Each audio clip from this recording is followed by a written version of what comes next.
Hi friends, మీకు మీ కుటుంబ సభ్యులందరికీ కూడా మా ఛానల్ తరపున శ్రీరామనవమి పండగ శుభాకాంక్షలండి.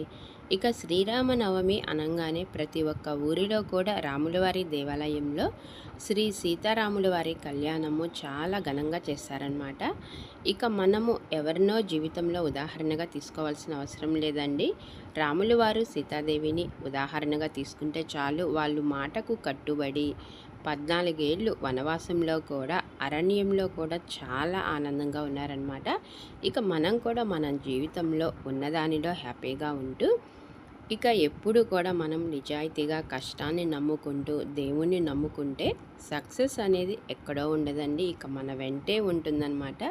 మీరు కూడా చక్కగా రాములవారి దేవాలయానికి వెళ్ళి శ్రీ సీతారాముల వారి కళ్యాణము కనులారా చూసి ఆనందించండి.